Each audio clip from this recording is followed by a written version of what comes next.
नमस्कार। जब जब भारतीय क्रांतिकारी आंदोलन की बात की जाती है तब ज्यादातर भगत सिंह, चंद्रशेखर आजाद, सूर्य सेन जैसे जाबाज क्रांतिकारियों की बात बड़े अदब से की जाती है। लेकिन इस फहरिस्त में हम कुछ महिला क्रांतिकारियों का नाम लेना भूल जाते हैं, जिनका योगदान हमारी आजादी की लड़ाई में किसी भी तरह कम नहीं है।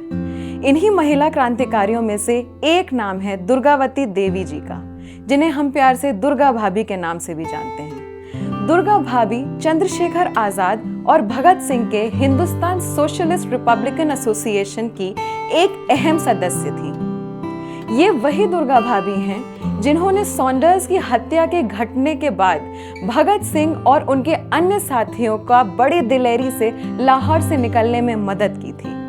दुर्गा भाभी से तात्कालिक ब्रिटिश सरकार खौफ खाती थी और उनके इन्हीं क्रांतिकारी गतिविधियों के लिए इन्हें दी अग्नि ऑफ इंडिया कहा जाता था। आइए इस वीडियो के जरिए जानते हैं इस महान क्रांतिकारी के बारे में अपना आजीवन देश का नाम न्योछावर किया था। दुर्गावती देवी उर्फ दुर्गा भाभी का जन्म 7 अक्टूबर 1907 के प्रयागराज में बसे एक गुजराती ब्राह्मण परिवार में हुआ था। जन्म के कुछ साल बाद ही दुर्गा भाभी के सर से मां का साया उठ गया और उसके कुछ महीने बाद ही पिता ने भी संन्यास ग्रहण कर घर गृहस्थी का त्याग कर दिया।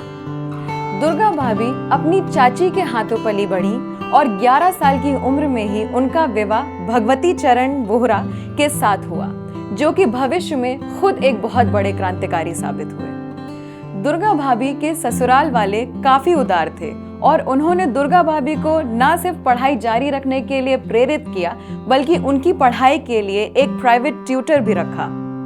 आगे चलकर उन्होंने हिंदी में ग्रेजुएशन किया और लाहौर के कन्या विद्यालय में शिक्षिका के तौर पे काम करना शुरू कर दिया।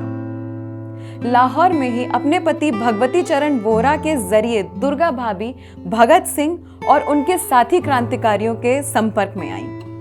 इन दिनों भगत सिंह अपने संगठन नौजवान भारत सभा के जरिए युवाओं को क्रांतिकारी आंदोलन से जोड़ने की कोशिश कर रहे थे।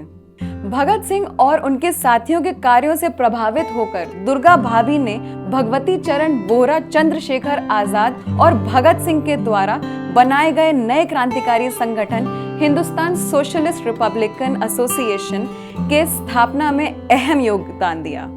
दुर्गावती देवी के पति भगवती चरण बोहरा HSRA के संस्थापक सदस्यों में से एक थे और इसी वजह से HSRA से जुड़े क्रांतिकारियों ने दुर्गावती देवी को दुर्गा भाभी कहना शुरू कर दिया।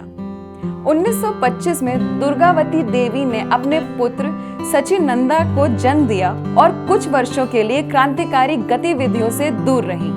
लेकिन असहयोग आंदोलन के असफल होने और साइमन कमीशन के आने के बाद दुर्गा भाभी की क्रांतिकारी आंदोलन में पुनः वापसी हुई।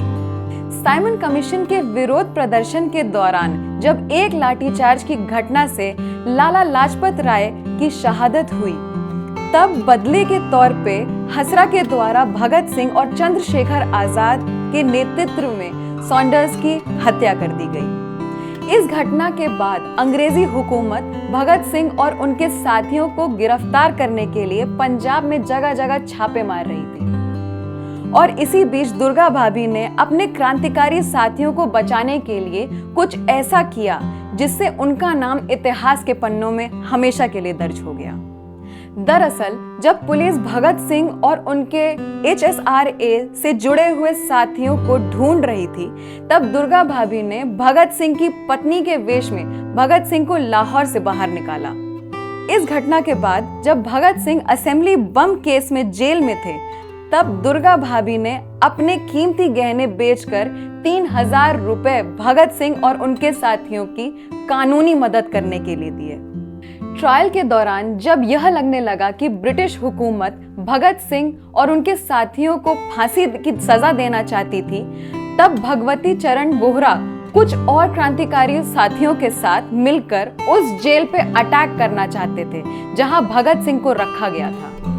इन क्रांतिकारियों की मंशा थी कि भगत सिंह को जेल से छुड़ाना है, लेकिन इसके पहले कि इस योजना पर अमल किया जाए, दुर्गा भाभी के पति भगवती चरण बोहरा लाहौर के रवि नदी के तट पर एक बम के टेस्ट करते हुए दुर्घटना में शहीद हो गए। दुर्गा भाभी के लिए अपने पति का गुजर जाना काफी कष्टदायक था। दुर्गा भाभी अपने पति के दिवंगत शरीर को एक आखिरी बार देख भी नहीं पाई, लेकिन खुद को शोक में डुबाने के बजाय दुर्गा भाभी ने खुद को क्रांतिकारी आंदोलन में और जोर शोर से शामिल किया। जब भगत सिंह जेल में थे, उन्हीं दिनों दुर्गा भाभी का नाम मुंबई के लेमिंगटन रोड स्थित एक पुलिस थाने पर हमले के घटना में आया था, जहां कुछ पुलिस कर्मियों की मृत्यु हो गई थी। यह घटना अपने आप में उस समय की ऐसी पहली घटना थी जिसमें एक महिला क्रांतिकारी शामिल थी। 14 सितंबर 1932 को दुर्गा भाभी ने खुद पुलिस के सामने सरेंडर कर दिया। सबूत और अभाव में उन्हें सिर्फ 6 महीने की सजा मिली और साथ ही साथ अपने 3 वर्षों तक दिल्ली और पंजाब जाने पर रोक लगा दी गई। इसलिए दुर्गा भाभी अपने 6 महीने की जेल की सजा के बाद दिल्ली से सटे गाजियाबाद में रहने लगी। दिल्ली में प्रवेश करने के 3 साल प्रतिबंध के खत्म होने पर कांग्रेस पार्टी ने दुर्गा भाभी को पार्टी ज्वाइन करने का प्रस्ताव दिया। दुर्गा भाभी ने कांग्रेस के प्रस्ताव को ठुकराते हुए आगे सुरक्षा के क्षेत्र में काम करना शुरू कर दिया। इसके बाद उन्होंने आमरण शिक्षा और क्रांतिकारियों की स्मृति को जिंदा रखने के लिए कई कार्य किए। दुर्गावती देवी के लंबी राजनीतिक, क्रांतिकारी और सामाजिक जीवन का अंत 15 अक्टूबर 1999 में हुआ। उन्होंने गाजियाबाद में अपनी आखिरी सांस ली, लेकिन दुर्गा भाभी के महान क्रांतिकारी कार्यों की बदौलत ही यह संभव हो पाया है कि जब जब भारतीय स्वतंत्रता संग्राम में महिला क्रांतिकारियों का नाम लिया जाता है, उसमें दुर्गा भाभी का नाम सबसे ऊपर होता है और ऊपर ही रहेगा।